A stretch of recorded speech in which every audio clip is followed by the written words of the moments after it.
Hi, my name is James Gutzman, and I'm the producer of People Are Ready the Musical. I'm also one of the musical authors. My name is Tom David Barna. I'm the director, but I'm also the playwright for People Are Ready the Musical.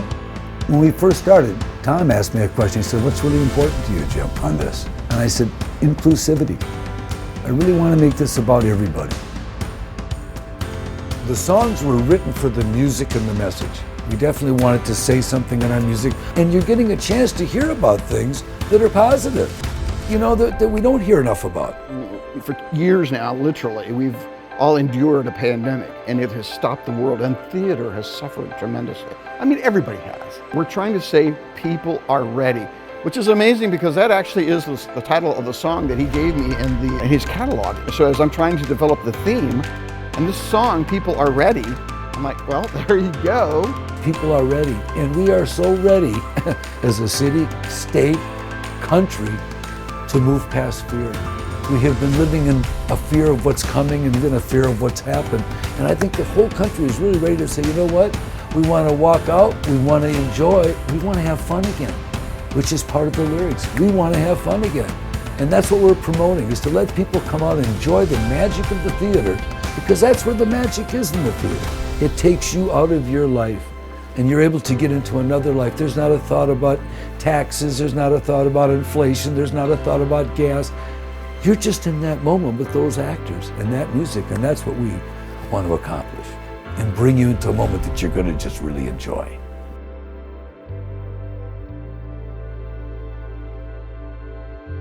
We've got a lot of things that are going to be really fun for people to see in a different way, and that's part of being an original American musical.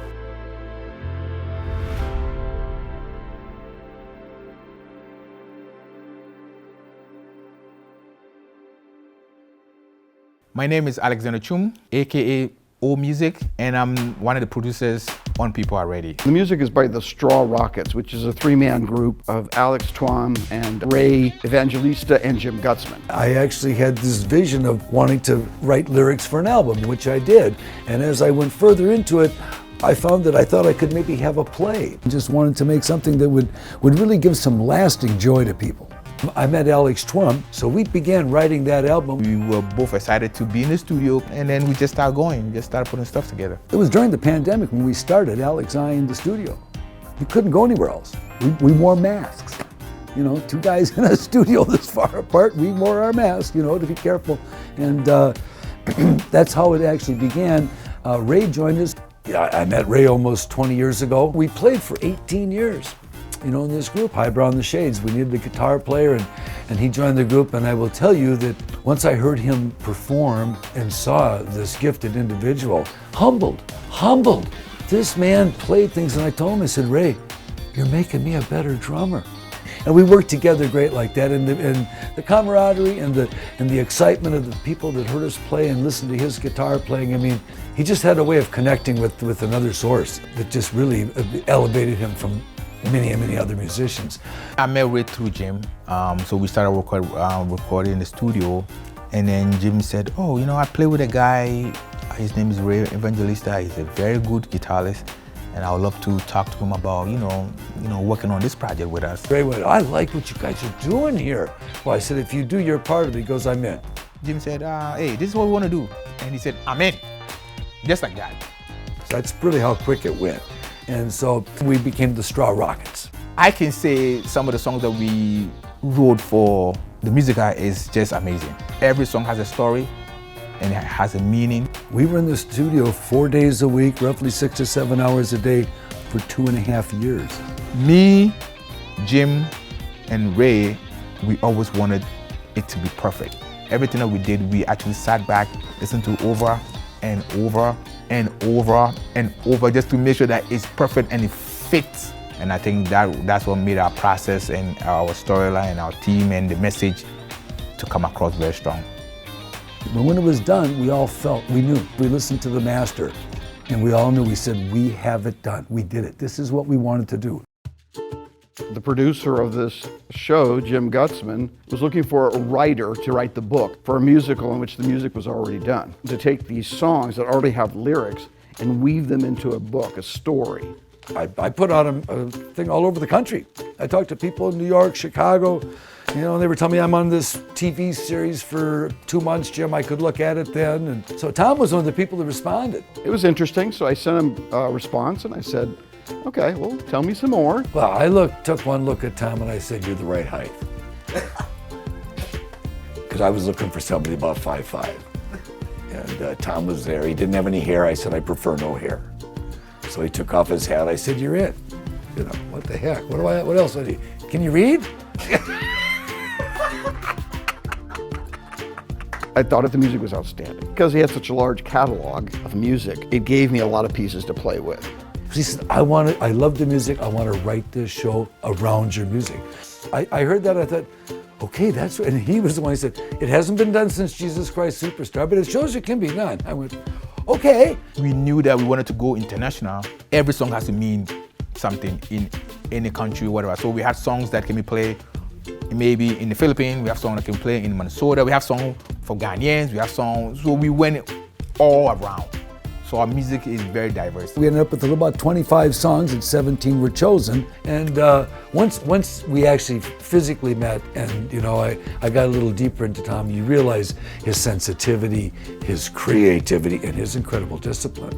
And so Tom began to tell me what was needed to be done. I said, well, it's a musical. We want to be happy. So the story should be really simple and basic.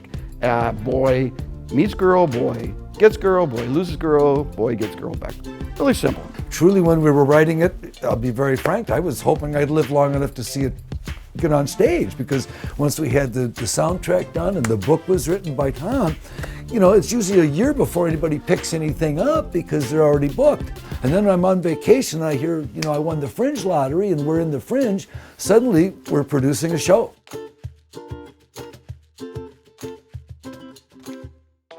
It started with taking about less than 120 page script and condensing it into 50 pages. Taking 17 songs and selecting 7. Taking a play that has a basic set in mind and condensing that to minimalist. So there was automatically some requirements of change that were essential in order to make this happen. The cast has 13 members in the abridged version. We have an assistant director and, of course, a producer. So it's a gang of about 15 people creating this work of art. Now, how do you get the cast? I probably interviewed or asked around 250 actors. I actually brought Jim down to see some of them in previous productions so he could actually see them perform. So I did know of them and see them in lead roles, which was very nice. He brought together a group that includes inclusivity. They look like they are from a Midwest college campus. These are real young people that are talented. I think we have the right cast. And then I need a team to support the cast, a crew. I definitely couldn't do this without Kirsten is my choreographer, Marley is my music director, and Julian is my assistant director. And then we have a costume designer, Molly Smith. It's a lot of work in doing the interviews and providing information. So it's a long process. Of course, they all want to know, when is it? What's the rehearsal schedule? So we're rehearsing in 4 weeks, but we're doing double rehearsals every night. So in essence, we have 8 weeks of rehearsal, which will work. I've got one room rehearsing a song, one room rehearsing dance, then we have to rehearse acting, so it's a lot of balls in the air. These are people that didn't necessarily know each other. Some did, some didn't. But we're seeing that start to really match with their talents.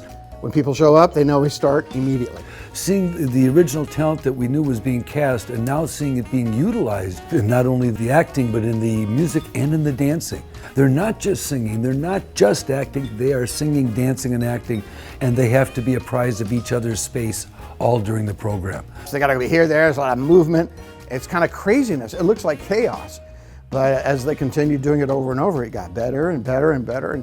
Our choreographer, Kirsten, absolutely brilliant, what she's done to incorporate the kind of mood and the feeling and to keep that stage moving. She actually maps out every step for every character, how they're gonna move, when they're gonna move, and she ties that into the song, of course. I mean, when you see them, like last night, the whole cast was dancing the grand finale. And that's the first time the whole cast has been on the floor together. In the grand finale, we have umbrellas as part of one of the props. They all have umbrellas. So it's kind of a throwback to old musicals. Our musical director has also done an incredible job of working one-on-one and getting just the best out of each and every one of the singers. If you've watched her, she's business. She teaches, and we've also, all of us have heard her. So she's got a voice, and so she's not only our music director, but she actually is the French girl in the play. So she's extraordinary, to say the least. The characters are becoming more developed. When I talk to the actors, I actually refer to them as their character names. We've helped them discover who their characters are, where they're coming from, where they're going before each scene, so that they feel comfortable with their characters. More importantly, that actors feel comfortable with one another's characters. It's been just a joy to watch this process starting to take shape, and actually it's like breathing life into something. We're seeing it begin to move and crawl, and pretty soon it's going to be up and running in the race. We have Alex and Savannah, and they've been a couple in love, but because of the pandemic, there was a separation, and she's come to hear rumors that maybe he was seeing someone else. She's got suspicions, so the story is them working it out. These are students who are auditioning for a musical, and they're passionate, and they're excited, and they love it, and they love being back together with friends, and they love being back to school. We believe in sleep deprivation, so the actors will get no sleep, they'll get very little food, very little water, and they'll have to perform under these conditions. This will make the Fringe seem like nothing. It's joyful to watch him react. It's like, holy crap, this is actually happening, and I like what I'm seeing. I think the biggest thing is that they support one another, and that they are all striving to do the very best they can each and every night, and we have that. It's manifesting itself each and every rehearsal. Starting next week, they'll be off book. They have to have their lines memorized. That's off book. And what's joyful about that is now I can stop looking at the script and continue now at this point watching the interaction of the actors as we block. So movement begins next week, so that's a whole nother stage of this. As we went through and saw the confidence level increase on the performers, that was one great thing, because they became knowing that they were doing it better. They were hearing it. They're professional, they're prepared, they're enthusiastic, they're starting to gel. What happens with a cast, it happens every time. Typically you form a family bond. And I can see it happening. You know, you can see the banter and the fun and the laughing that's going on.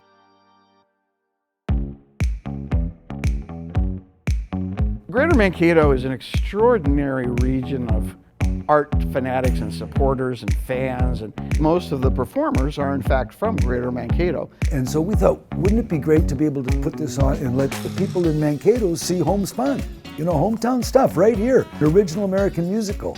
To showcase in Mankato was mainly to get us to run through this for the first time, live. We're trying to create as much as possible that theater experience. We're going to do a Q&A. We'll have a couple people on stage, like the producer of the show, maybe the costumer, the choreographer, and give the audience an opportunity to ask questions or to hear things they may not really realize goes on behind the scenes. Especially in trying to create a musical. That component is just so valuable to be able to have the audience. They give you what they feel. We will have had maybe 2 dress rehearsals before that performance, but so in a way it's a 3rd dress rehearsal. The turnout was much greater than we thought, I'll be frank. We're extremely appreciative of our patrons and our supporters, and we love Mankato. Really, people came out, and the number one thing I heard was, I really want to see the full length. They couldn't have said anything better to me. And now we've got to do it up in the Twin Cities. Jim knew Ray for a long time before I met him, but I got really attached to him because, you know, he's a brilliant musician. Ray came to the studio on a Wednesday, and we just got the master for the soundtrack and the master for the video, Music in the Clouds. And he was so excited, he was to the moon. You know, he just, oh, Jim, this is it, man. He says, this is it, I love this, you know, and he's critical, right? He says, no, we got something here. And I said, Ray, I hope you're right, because I think so too. And then he had a gig Friday night. And I told him, I said, you know, you got to be careful with these gigs, Ray, because, you know, there's still some issues out there. Just be wise, watch yourself.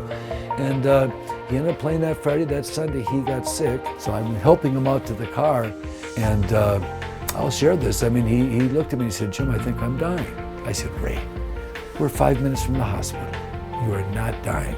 Got him there, and finally got him in the intensive care, and he was able to get to, but he couldn't beat the COVID. You know, he had double pneumonia, and there was other complications, and January 12th, he left this world. And we lost somebody that was, just a wonderful person and just a gifted musician. I cried like a baby. That's what I'm gonna put it. I mean, we are all hurt, but there was a connection that came when I met him. There was something that he unlocked something in me that I always felt like, sometimes as a producer, you doubt yourself. Can I really do this? And he goes, "No, Alex, you're good. You can do this. This is right. You get it. It's perfect." And his last days is being in the studio with me, Jim, recording stuff like that was a big blessing for us, and especially for me to meet such a great legend. That's what I call him. He's a legend. But now, this is happening. It's going to happen, and we've dedicated the album, put some on the plate to Ray. We've dedicated the musical. People Are Ready, the musical, to Ray Evangelista, and he was a special guy. I can't wait to go see when everything starts. I'm so excited. I've talked to my family so much again. I want to see for my first time to actually hear something that we worked on, and then somebody else gets to actually do it, and I just have to sit back and just hear it. What an incredible thing it is to have your music as an author, myself as a composer, and be able to have that brought to a main stage in the Twin City area. I mean, most musicians that work on musicals and other things may work a lifetime, and it may not ever happen. You just don't know. So we've been blessed. When you do an album, it's usually for the ear. People just buy it online, whatever, and listen to it. Now it's past that, and there's a storyline to that. That means that, it's like your senses are working. Like people get to see it, people get to hear it, and then people have to really be in it. So they're part of your music. And when people are part of your music, it means a lot. This is my 4th or 5th Fringe Festival in Minneapolis, which is one of the oldest, biggest, most successful festivals in the world for theater. They get about 1,000 people, I would guess, who ask to be part of it. You are selected through a lottery. They draw balls. Then what the Fringe does is they select 20 venues, some small, some medium, some large, to host over a 2-week period this expression of art on stage from all these different groups of people. We're going to be on a huge stage. It's called the Little Guthrie up in Minneapolis. It's actually designed by the guy who built the Guthrie. Having the ability to go to a very high-class theater, there's just magic in that. When we went to do the sound check, you're looking around at all the wonderful talent and all the wonderful plays and musicals that have been done here, and we're having an honor to be able to come and do this. We're allowed 10 minutes to set up, 50 minutes to perform, and 10 minutes to take down. They will pull the plug on you if you go over your 50 minutes, only because they have shows coming after you, and they have to have their allotted time. Over a 2-week period, we get 5 performances, so it's added pressure to put on a good show and do it in the 50 minutes, which is insane. Totally insane. Imagine a new musical in 50 minutes. As time went on, you could tell they're more relaxed in the venue. You learn to play the venue and the sound that you're getting in the venue. And as we grew and as we got more and more into it, it takes on a life of its own. It really does. I will say it's frightening, it's wonderful, it's intimidating. It's all these things at once, but there is a thrill there, and it's why the people go to the theater and actually have an hour of no news, no stress, nothing, but a chance to just enjoy something and get done and go, wow, there's a message. Our show gives a message, and that message is really inclusivity. And if there's anything that we want people to get out, is there's a room at the table for everybody, and everybody's got talent. It's like you as a producer hearing your song on the radio for the first time. Like you go, this is my song. Hey, this is what I worked on. Oh my God, this is happening. And then for somebody to love it that much, to take it to the next notch will be beautiful.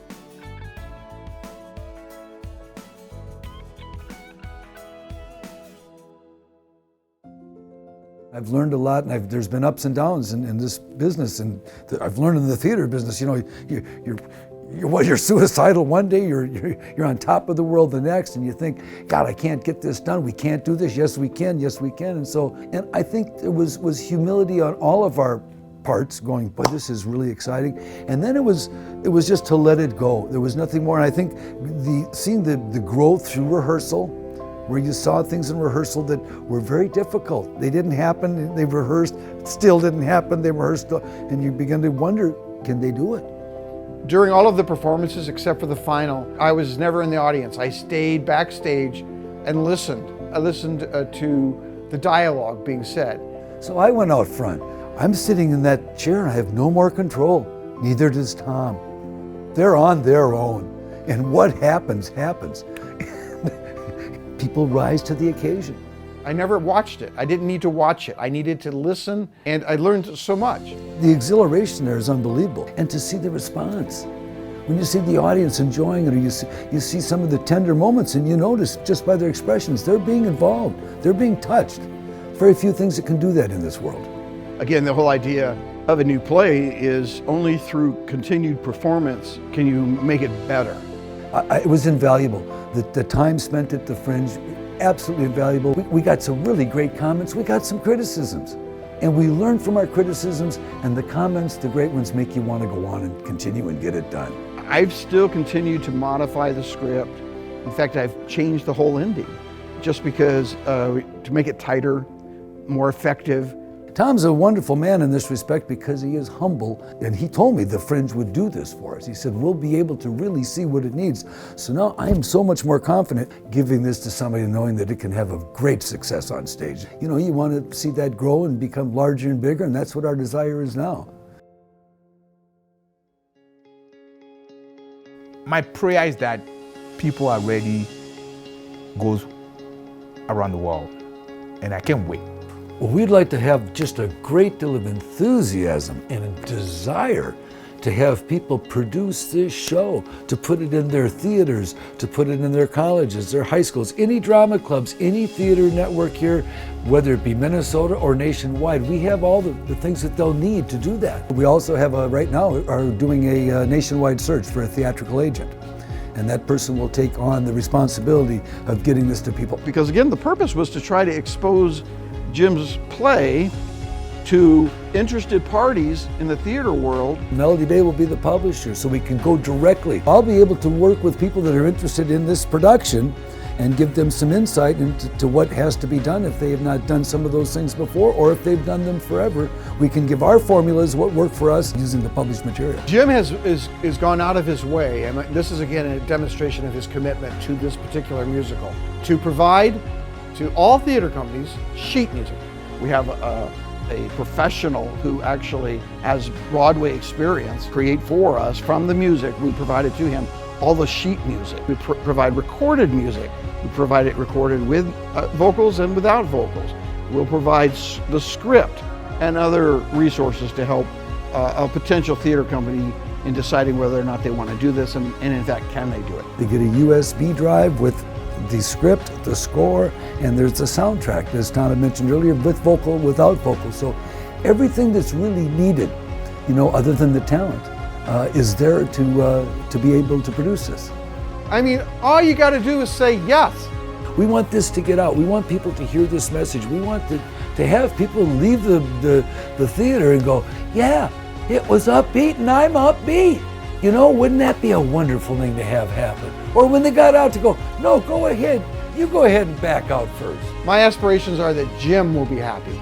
Jim will find fulfillment, and that his company is successful in acquiring theater companies interested in doing a new American musical. So the only thing he has to do is make sure I get a couple front row seats at the next production somewhere so I can go enjoy it. It was an incredible journey, you know, to see this thing come to life. I think Ray would be very excited. Him, you know, having succumbed to the pandemic and having a musical that was about living through the pandemic. He was part of the message, he was part of the music, and we all were authors, and it was blessed. I believe it was blessed, and Ray gave it his best. Before he left, I think he'd be pleased. I know he would. We're hoping some people really enjoy the hard work and the dedication and the message that we're giving out.